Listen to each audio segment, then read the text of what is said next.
Hola, soy Crespo de Quantum Fracture y vengo a hablarte de storytelling para conectar mejor con tu audiencia.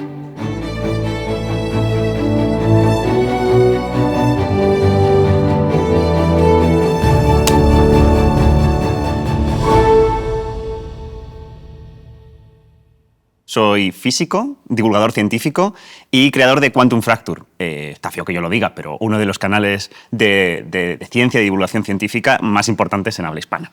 Yo creo que hacer divulgación científica, en el fondo, es entretener. Muchas veces lo etiquetamos como que es una forma como de educación, de aprendizaje, o nos lo llevamos a otro lugar como que estamos haciendo información, estamos haciendo periodismo. Yo creo que en el fondo hacer divulgación científica es que la gente pase un buen rato.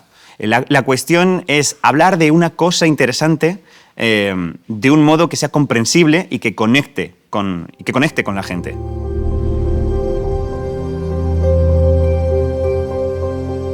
Sin duda, una de las claves es que, y esto me lo contó Luis Quevedo, que es un divulgador español, y creo que tiene muchísima razón con esto, es una de esas frases demoledoras que se me han quedado grabadas en la cabeza, es que al final hacer divulgación científica, hablarle de ciencia a los demás, en el fondo es contar historias. Uno tiene que saber muy bien cómo construir esas historias, es decir, uno tiene que saber manipular lo que se llama el storytelling, el cómo contar la mejor historia posible. Seguro que conocéis muchos amigos, ¿no? Seguro que todo el mundo tiene un amigo que tiene una historia buenísima y no sabe contarla. Y tú sabes bien contarla porque sabes bien cómo introducir el gancho para que la gente se quede, cómo hilar bien la historia y cómo rematarla bien. Esos son todo conceptos de storytelling, cómo hablar de algo y que te enganche. Hay muchas formas de estructurar bien una historia. Pero luego hay elementos que son un poco inmateriales. Muchas veces tiene que ver con lo apasionado que eres contando algo. Tiene que ver con lo mucho que te gusta y conectas tú mismo con la historia que estás contando y cómo lo puedes proyectar a los demás, que creo que eso es muy importante. Volviendo a las cosas como más técnicas, volvemos al clásico, ¿no? Introducción, nudo y desenlace. Tú tienes primero que saber enganchar a la gente, cogerles para que quieran escuchar tu historia. Es decir, tienes que, en esos primeros momentos, saber venderles lo que quieres decir. Esto es también una cosa que falla mucho la gente cuando quiere hablar de ciencia, y es que no siempre lo que vas a contarles les va a apelar. A mí me puede parecer muy interesante que los agujeros negros, cerca de un agujero negro, por ejemplo, el tiempo se detenga. Es una cosa que es muy esotérica y parece como muy mágica. A mí me apela mucho, pero uno no tiene que suponer que la persona que tienes delante le apele eso, ¿no? Le parezca interesante. Así que tienes que saber cómo cogerlo y armarlo para poder venderlo. Más allá de cosas muy manidas que se suelen decir, como por ejemplo, no sé, en redes sociales es muy habitual, ¿no? Tienes que meter una frase al principio que enganche a la gente. Vale, eso es muy fácil de decir, pero ¿cómo se hace? ¿Cómo eso se ejecuta en la vida real? Pues muchas veces tiene que ver con coger temas y desde el primer momento, y yo creo que esto es el paso más crítico cuando uno cuenta historias, es planificarlas con antelación y construirlas alrededor de una premisa muy, muy buena. Por ejemplo, un ejemplo que suelo poner es una historia muy tonta sobre un roble blanco que crece en Alabama.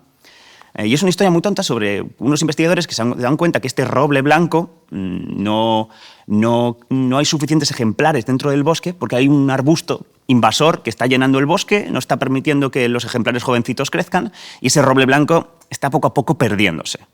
Y tú podrías contar esta historia y decir, bueno, si quitamos ese arbusto, pues entonces el roble blanco se salvará. Es una historia muy tonta y muy sencilla y si tú quisieras vender esa historia te costaría mucho porque, bueno, es un árbol que tiene un arbusto invasor y poco más. No tiene un gran interés. Sin embargo, si tú descubres que ese árbol o la madera de ese árbol es necesaria para hacer Jack Daniels, porque básicamente la denominación de origen funciona porque la maceración del Jack Daniels sucede en esos barriles de roble blanco, entonces ahí tienes una excusa fabulosa para empezar una historia diciendo, oye, que a lo mejor Jack Daniels ya no se puede hacer. ¿Por qué? Y tiras la historia completa. Usas una excusa como centro de la historia para poder contarlo. Por eso a veces hay que olvidarse tanto como lo de la introducción, el nudo y el desenlace, porque creo que consiste mucho más en, desde el principio, encontrar una cosa muy fuerte que atrape a la gente y a partir de ella, por así decirlo, ¿no? como desarrollar toda la historia, construirla en anillos alrededor de ella. Y, por supuesto, como siempre, ¿no? Cerrarla con algún tono positivo o que vaya un poquito por encima de lo que es la propia historia científica en sí.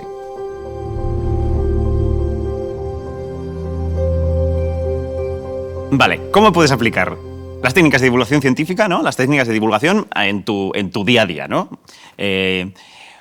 Siempre se habla, ¿no?, de esta idea del pitch, ¿no? De tienes una idea, quieres vendérsela a alguien, quieres que te compre esa idea, y tienes que hacerlo lo mejor posible, ¿no? Hacer un pitch es como uno de los artes más difíciles del mundo, ¿no? Y muchas veces eso sucede muchas veces en tu día a día. Tienes que convencer a otras personas o tienes que contarle cosas complicadas o cosas que quieres que esa persona enganche contigo en esas ideas, ¿no? Y ahí utilizar muchas técnicas divulgativas te podría venir muy bien. Para eso primero necesitas un plan. Necesitas tener una idea que hayas planificado con cuidado para poder vendérsela correctamente. Es también la cosa que se llaman ganchos.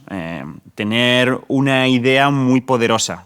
Un poco con lo que pasaba con los Robles y el Jack Daniels. Tienes que incorporar a tu historia el Jack Daniels para que el resto puedas contarlo. Esa planificación yo creo que es muy importante para poder conectar con la gente cuando cuentas las cosas. Muchas veces nos parecen que nuestras ideas son las mejores del mundo, conectan mucho con nosotros mismos, pero hay que ponerse siempre en los zapatos del otro. Hay que pensar que la persona que tienes delante seguramente no le interese absolutamente nada de lo que le estés contando. Y tienes como que partir de esa premisa. La gente a mi alrededor no le interesa lo que estoy contando. Vamos a hacer que les interese. Otra cuestión es cuando lo estés contando, cuando estés contando lo que estás contando, ¿no? Tengas cuidado con que haya, por así decirlo, valles y montañas. Que vayas subiendo y bajando. Que no sea todo tralla, por así decirlo, sea todo información técnica o informaciones, cosas muy difíciles o que requiera una energía muy grande poder comprenderlo, sino que de vez en cuando haya momentos, por así decirlo, de relajación, en el que haya cosas mucho más sencillas, un poco como eso, contar cosas técnicas y compaginarlas con cosas más ligeras es también súper complicado. Debo decir que ese es un arte que yo apenas domino, pero hace que todo sea mucho, mucho mejor. El humor, el introducir muchas veces notas humorísticas para generar esos valles, para relajar. Meter lo técnico y meter humor para poder relajar. Esa también es una técnica que se utiliza muchísimo para poder hacer esos desarrollos mucho, mucho mejores. Y sobre todo, cerrar las cosas. Que nunca cuando estás contando una historia no tenga un cierre. Puede ser un cierre peor, mejor, más barato o mucho más elaborado e ingenioso. Que las cosas tengan un cierre es como que le da como el chimpún y se cierra todo lo que estás contando. Otra de las técnicas, yo creo que comunicativas y divulgativas básicas, es el uso de analogías. Sin ir más lejos, que esto puede sonar un poco abstracto. Por ejemplo, una analogía muy chula que utilizamos en su momento es la relación que hay entre sentarte en una boda con un montón de panecillos en una mesa redonda y el mecanismo del bosón de Higgs. Es un concepto que se llama ruptura de simetría. La analogía es básicamente que, pues, lo típico, ¿no? Tú estás en la mesa esta redonda, hay un montón de panecillos, más o menos uno por plato, ¿no? Os sentáis todos y está el momento de ¿cuál cojo? ¿Izquierda o derecha? Problema.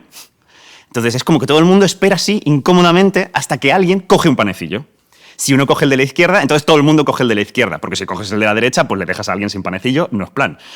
Así que ahí lo que ha pasado es una ruptura de simetría. Todos teníais dos panecillos, izquierda y derecha, nadie lo cogía, había ahí como una especie de simetría, ¿no? Izquierda o derecha, yo puedo coger el que sea, pero alguien de repente coge un pan y entonces la simetría, ¡pum!, se rompe. Y entonces todo el mundo coge el de la izquierda.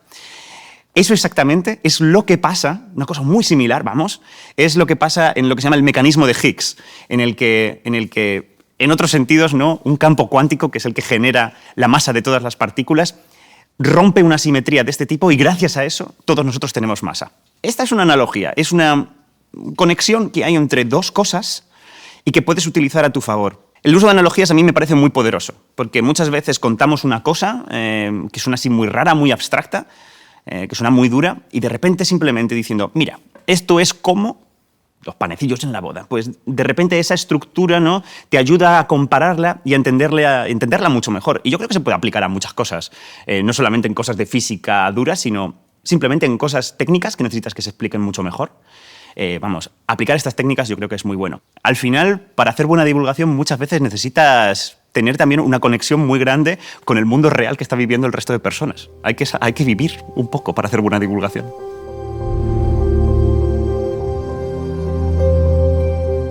Si con algo puedo finalizar, yo diría con invitaros a todos a que consumáis divulgación científica o divulgación de cualquier clase, realmente, no solo porque yo creo que vais a pasar un buen rato, sino también porque creo que poco a poco vas aprendiendo mucho mejor a contar historias. Y contar historias yo creo que está en el núcleo de lo que nos hace humanos. Aprender bien esas técnicas te ayuda a conectar mucho más con la gente.